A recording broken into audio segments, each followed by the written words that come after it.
Hello and welcome to the Career Center at UC Berkeley.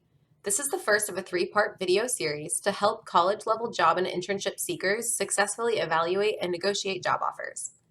In this video, we'll be covering how to evaluate a job offer and compare it to others you might have. So, you got a job offer.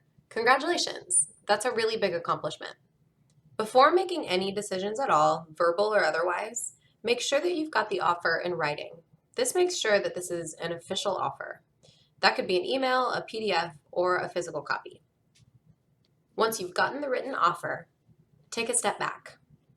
Now, we realize job searching is really hard, and it may be tempting to sign on the dotted line and have your friends and family on speed dial. However, it's crucial to take a step back and give yourself some time to evaluate whether this job is actually one you want to take, and make sure that there's nothing left on the negotiations table. What do I mean by that? Here's an example. In a recent study done by Glassdoor in 2018, 39% of recent grads reported that they negotiated their salary during their first job offer. However, 75% of employers in the same survey reported that they're willing to negotiate salary and other job components with recent college grads. That means that a lot of college graduates are leaving things on the table and not even considering negotiating the job offer that they have in hand. Now that you've let the recruiter or the hiring manager you're working with know that you'd like a little time to make your decision, let's talk about the possible elements of a job offer, because for some of you, you may have never actually seen a real job offer before.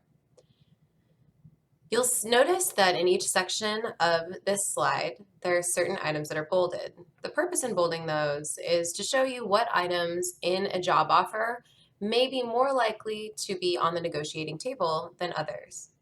So let's look at the basics first. The basics of a job offer, which you could probably expect in any job offer, are your job title, the salary, your start date, location, who your manager is going to be, how long you have to decide whether you're going to accept, and then some certain things that they may require, like a background check, a drug test, or security clearance.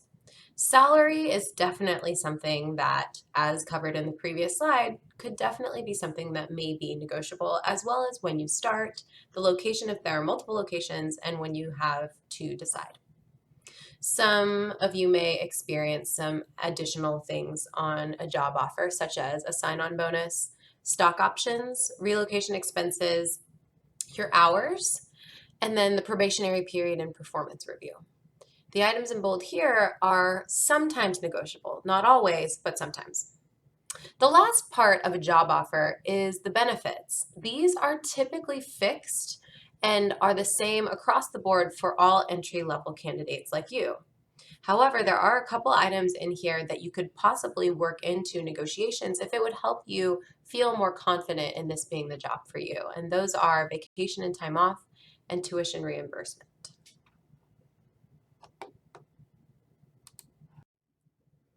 Okay, now that you've gotten that offer in writing and you've looked at all those different components that we just covered, it's important to now take a step back and really think about what you're looking for in your first job.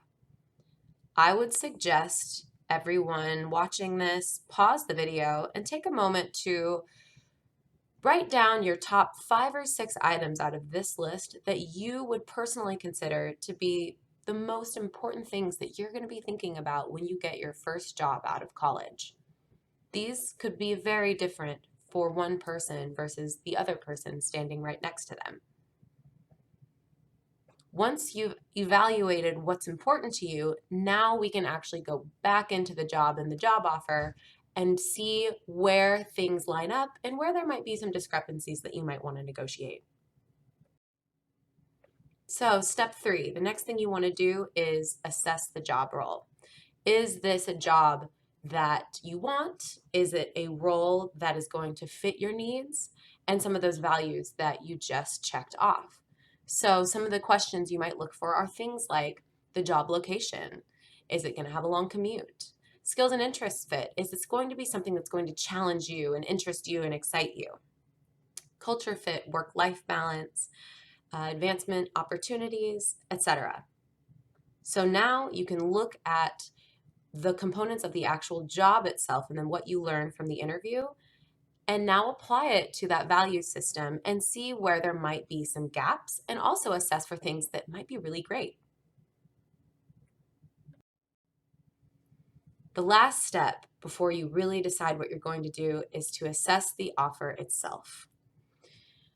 When you look at that offer letter, you may be interested in something like health benefits. If you know that you or a family member have a health issue, that might be your number one value and your number one question when you're looking at that offer, and maybe something you want more information on from your recruiter or employer. Another person may be highly interested in salary and starting salary. So that's your number one, and you have to assess whether or not that is a salary that would work for you. Now we put it all together. So you've set up your priorities, and I would suggest anybody create a basic table like this to help you weigh out your pros and cons. So you've listed out your priorities and you know what's most important to you, and say you have multiple offers.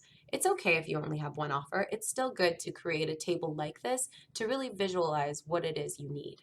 If you have multiple offers, this is an even better exercise to help you see how your offers stack up against each other and how you can use negotiating practices to get another X in one of those columns that could help tip the scale and help you make a decision between multiple offers.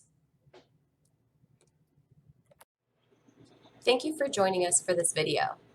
Video number 2 of this series will cover how to actually prepare to negotiate. Follow us on social media at Cal Career Center for additional resources for Cal students and members of the community.